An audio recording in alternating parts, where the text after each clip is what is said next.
Setelah sampai di luar, mereka masuk ke mobil. Baru saat itulah Rafael bertanya, "Kamu merasa nyaman tinggal di rumah keluarga Okto, ya?" Giselle menyadari suasana hatinya yang buruk dan ingin bertanya apa yang terjadi, tapi dia merasa ragu dan menahan diri. Dia menjawab dalam bahasa isyarat, "Keluarga Okto sangat baik dan Kina juga lagi hamil. Aku punya banyak topik yang sama yang bisa dibicarakan dengannya, dan aku merasa cukup nyaman. Dan kamu belum lihat betapa lucunya Clayton. Sejak dia tahu bahwa mominya hamil, dia jadi lebih panik daripada dedinya. Kalau Kina mau jalan, dia langsung berlari untuk memeganginya. Aku bilang pada Kina kalau Clayton sangat lucu dan perhatian, tapi dia bilang kalau putranya itu jadi lebih perhatian baru-baru ini." Giselle melihat dia sedang tidak dalam suasana hati yang baik, jadi dia tersenyum dan menceritakan beberapa hal menarik tentang keluarga Okto. Terkadang Kina merasa Clayton terlalu menempel dan saat dia merasa tidak tahan dengan itu, dia akan suruh Clayton datang kepadaku sehingga aku juga mendapatkan perhatian ekstra dari Clayton. Dea sekarang sudah tidak terlalu menempel pada kakaknya Clayton. Setiap hari setelah pulang dari TK, dia akan berlari untuk lihat adik kembarnya dan bertengkar dengan Albert karena dia ingin memakaikan gaun kecil yang cantik untuk adiknya. Rafael merasa iri saat melihat senyum cerianya, seolah-olah ada banyak hal yang bisa diceritakan dan dia terus menggunakan bahasa isyarat untuk menceritakan hal-hal menarik dari keluarga Okto. Tapi Giselle tidak menyebutkan banyak tentang dirinya. Rafael yang sedang dalam suasana hati buruk mengerucutkan bibirnya, perlahan menyalakan mobil meninggalkan rumah keluarga Okto. Giselle berhenti berbicara dengan bahasa isyarat ketika melihatnya mengemudi, karena dia tidak mau Rafael jadi tidak fokus karena memperhatikannya. Rafael ingin mengatakan sesuatu tapi dia menahan diri. Giselle menoleh untuk menatapnya dan melihat jakunnya sedikit bergerak, terlihat seperti ingin berbicara tapi kemudian menahannya.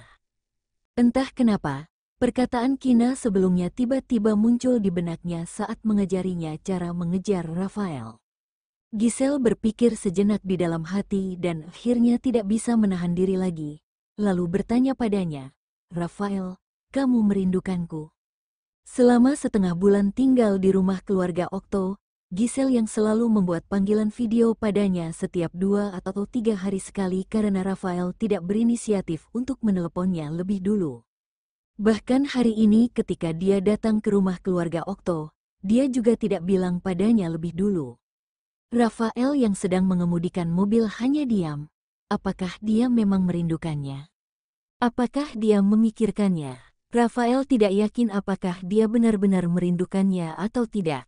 Ketika dia masih remaja, dia menyukai guru Kina dan samar-samar bisa ingat bagaimana rasanya merindukan seseorang. Tapi itu sudah terjadi sangat lama dan dia tidak terlalu ingat. Setelah dia mengalami kecelakaan dan berubah menjadi Rafael, dia tahu guru Kina sudah mati dan membuat perasaannya pada Kina benar-benar pudar. Seiring berjalannya waktu, perasaan itu sudah tidak ada lagi. 2 tahun lalu ketika dia kembali ke kota Leicester dan secara tidak sengaja bertemu dengannya di kampus, suasana hatinya jadi cukup rumit tapi bukan seperti jenis perasaan rumit antara pria dan wanita. Tapi sekarang dia tidak merasakan apapun ketika melihat Kina. Hatinya terasa sangat tenang seperti air, dan Giselle bertanya apakah dia merindukannya. Mungkin sedikit. Akhir-akhir ini dia merasa tidak nyaman saat Giselle berada di rumah keluarga Okto, apalagi ketika tidur. Sebelumnya dia tidur sambil memeluknya, tapi tiba-tiba dia tidak memeluk siapapun dan merasa sedikit kehilangan. Lalu hari ini Rafael sudah berpikir untuk pergi menjemputnya. Giselle jadi sedikit gugup setelah bertanya padanya. Karena melihat Rafael tidak menjawabnya setelah beberapa saat, dia berpikir bahwa mungkin karena mengemudi sehingga Rafael tidak melihatnya. Diam-diam Giselle merasa lega dan juga sedikit kecewa. Dia menundukkan kepala dan menggigit pelan bibir bawahnya, padahal sulit mengumpulkan keberanian untuk bertanya. Tapi dia malah tidak melihatnya. Setelah itu selama perjalanan mereka tidak banyak bicara ketika sampai di rumah. Bibi Lea baru saja kembali dari berbelanja dan sedang bersiap untuk membuat makan malam. Bibi Lea tersenyum gembira saat melihat Giselle sudah pulang dan berkata, "Nyonya Rafael, akhirnya kamu pulang. Karena Tuan Rafael terlihat sedih kalau makan sendirian." "Jangan bicara omong kosong," Rafael sedikit mengernyit dan memperingatkan dengan suara dingin. "Wah, setengah bulan tidak bertemu, dan bayi di perut Nyonya Rafael sudah semakin besar ya." Bibi Lea langsung mengganti topik pembicaraan. Bibi Lea tahu kalau mereka menikah demi anak, tapi dia juga bisa melihat kalau Giselle menyukai Rafael. Akhir-akhir ini dia mengamati kalau Rafael sama sekali tidak punya perasaan pada Giselle. Dia berpikir dalam hati, hidup ini masih sangat panjang dan mereka sudah menikah. Jadi mereka punya banyak waktu untuk belajar saling mencintai dan akhirnya mereka akan hidup bahagia. Giselle kembali ke kamar setelah mengobrol sebentar dengan Bibi Lea. Setelah setengah bulan tidak tinggal di rumahnya, dia melihat kamarnya dan Rafael cukup berantakan. Banyak pakaian, barang-barang dan buku parenting yang berserakan. Dia sebelumnya berpikir kalau Rafael adalah orang yang cukup rapi dan bersih. Ternyata itu hanya pikirannya saja. Dalam 2 hari terakhir, Rafael sengaja tidak membersihkan kamar dan menaruh barangnya sembarangan. Rafael yang duduk di samping tersenyum ketika memperhatikan Giselle yang mulai membersihkan kamar. Berpikir dalam hati, istriku baik banget dan rajin ya. Kalau saja Giselle tahu apa yang dipikirkannya, mungkin dia akan heboh dan berteriak, "Rafael, kamu jahat ya." Setelah beberapa saat Rafael menjelaskan, "Tidak usah dipikirin apa yang barusan Bibi Lea bilang. Akhir-akhir ini aku sibuk dengan urusan kantor cabang jadi aku tidak terlihat terlalu baik." Giselle meluangkan waktu sejenak untuk membersihkan kamar dan menaruh barang-barang itu ke tempat semula. Lalu menjawabnya, "Aku juga tahu kok. Bibi Lea itu kan suka bercanda dan sering menggodaku, jadi aku tidak menganggapnya serius." Rafael menggertakkan giginya, entah kenapa hatinya terasa tidak nyaman ketika mendengar perkataannya. Tapi dia sendiri tidak bisa mengatakan alasan sebenarnya. Tanpa mengucapkan sepatah kata pun, dia melihat Giselle menaruh pakaian yang berserakan kembali ke posisi semula. Setelah beberapa sket, kamar yang berantakan jadi bersih dan rapi. Sekali lagi dia tidak bisa menahan pikirannya. Istriku benar-benar hebat. Setelah membersihkan kamar, Giselle duduk dan ingat kalau dia lupa memberitahu Kina bahwa dia sudah sampai di rumah. Rafael yang baru saja keluar untuk mengambilkan segelas air hangat, melihat Giselle sedang video call dengan Kina dan membahas topik tentang anak. Dia menyerahkan gelas itu kepada Giselle tapi dia terlalu fokus pada video call dan tidak melihatnya. Setelah minum air, dia menyerahkan gelas air kosong kepada Rafael tanpa mengucapkan terima kasih. Rafael merasa sedikit kesal, tapi dia tidak bisa mengatakan alasan kenapa dia menjadi kesal. Di malam hari, setelah makan malam, Giselle merasa sedikit tersanjung ketika Rafael berinisiatif untuk menemaninya jalan-jalan di taman. "Kasih tahu kalau kamu lelah." Rafael menatapnya. Giselle mendongak untuk menatapnya, mengangguk dan memberi isyarat padanya untuk tetap berjalan. Sket perjalanan pulang dari rumah keluarga Okto. "Kamu tanya apakah aku merindukanmu. Gimana denganmu? Aku lihat kamu sudah tinggal di situ selama setengah bulan dan sepertinya kamu masih mau tinggal di situ dan tidak berniat pulang." Rafael berbicara dengan sangat serius, terlihat seperti sedang menghukum anaknya sendiri karena pergi menginap di rumah temannya dan tidak mau pulang. Giselle langsung mendongak dan menatapnya. Saat itu Giselle bertanya dalam bahasa isyarat, apakah Rafael merindukannya. Dan ternyata dia melihatnya. Giselle terdiam selama beberapa saat, lalu mengulangi kata-katanya lagi dan kemudian mengatakan padanya dalam bahasa isyarat, "Aku emang kangen kamu." Saat melihat itu kekesalan di dada Rafael seketika menghilang. Tapi dia masih berkata, "Aku kira kamu sangat bahagia di sana, tapi ternyata masih punya waktu mikirin aku. Sebelum tidur di malam hari, aku selalu mikirin kamu." Ketika Giselle mengatakan ini dengan bahasa isyarat, Dia diam-diam mengamati respon Rafael dan melihatnya sama sekali tidak menunjukkan rasa jijik dan Rafael juga tidak bisa menahan senyumannya, membuat suasana hati Giselle jadi lebih baik. Rafael mendengus puas. Setidaknya Giselle masih memikirkannya, tidak benar-benar direbut oleh keluarga Okto dan tahu kalau Giselle juga merindukannya. Keduanya berjalan sebentar. Rafael tiba-tiba berkata, sedikit. Giselle terlihat bingung. Jawaban dari pertanyaanmu tadi. Dia menjelaskan dengan tidak jelas. Giselle bertanya padanya, tentang apa? Coba kamu ingat sendiri. Setelah Rafael mengatakan ini, dia mengerucutkan bibirnya dan tidak bicara lagi. Giselle akan selalu mengingat semua perkataannya sejak mereka bertemu hari ini. Pertanyaan apakah Rafael merindukannya? Pertanyaan ini, kan? Giselle bertanya apakah dia merindukannya, dan dia bilang, sedikit. Lalu Giselle berbalik untuk berdiri di depannya, mengangkat tangan untuk memeluk lehernya sambil tersenyum, berjinjit dan mencium bibirnya dengan sedikit usaha. Kenapa? Rafael berdiri tegak dan memegang pinggangnya untuk menopangnya. Kita lagi di luar dan banyak orang bisa lihat. Tapi setelah mengatakan ini, dia menundukkan kepala dan mencium bibir Giselle. Sekarang Giselle tidak bisa menahan perasaannya lagi.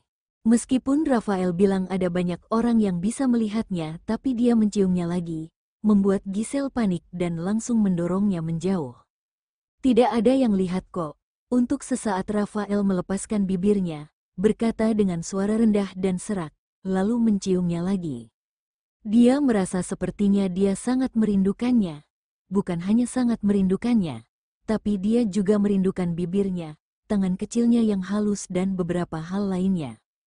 Beberapa hal, seperti kotak Pandora, yang sekali dibuka, akan ada sesuatu yang keluar dari kotak itu, tidak bisa dimasukkan lagi dan akan jadi semakin kuat. Kemudian ketika Giselle sampai di rumah setelah berjalan-jalan dengannya, dia masih merasa sedikit bingung, berdebar-debar dan berpikir kalau ini tidak nyata. Mungkin suasana hatinya sudah berubah. Setelah mandi Rafael yang jarang berinisiatif meminta Giselle untuk bantu memuaskannya. Giselle membantunya dengan wajah yang merona. Telinganya penuh dengan erangan yang seperti menyakitkan tapi juga menyenangkan. Begitu dia selesai, Giselle bergegas ke kamar mandi untuk cuci tangan. Dan Rafael masuk ke kamar mandi sebelum dia selesai mencuci tangannya yang pegal. Tubuhnya menegang dan tidak berani menatapnya. Dia hanya ingin segera selesai cuci tangan dan keluar. Rafael berkata, "Ini belum selesai. Giselle, apa maksudnya? Ini belum selesai, jadi kamu tidak boleh kabur gitu aja." Setelah selesai cuci tangan, keluarlah. Rafael menjelaskan secara singkat dan berkata lagi. Tapi gak apa-apa sih kalau di kamar mandi, Giselle, sepertinya ada yang salah dengannya. Bukannya dia baru saja keluar, dan tangan Giselle jadi pegal karena dia bertahan sangat lama, tapi sekarang dia minta lagi. Informasi di internet mengatakan bahwa saat seorang pria sudah berusia 30-an, dia tidak akan bisa bertahan lama. Tahun ini Rafael sudah berusia 31 tahun tapi kenapa masih sangat kuat? Dia merasa sepertinya sebentar lagi Rafael akan membuatnya kelelahan. Tapi kemudian Giselle berpikir mungkin karena dia sudah menahannya cukup lama, sehingga membuatnya jadi lebih agresif. Seharusnya dia akan kembali normal setelah melakukannya beberapa kali. Karena dia ingin membuat Rafael kembali normal, jadi Giselle membantunya 2 kali. Rafael tahu kalau tangannya pegal dan ingin membiarkan tangannya beristirahat, jadi dia meminta Giselle menggunakan mulutnya. Saat melihat ukuran milik Rafael, Giselle sangat ketakutan dan langsung menolak. Tapi karena tangannya terlalu pegal dan tidak bisa bergerak, akhirnya Giselle menundukkan kepala dan menyentuhnya dengan ujung lidahnya.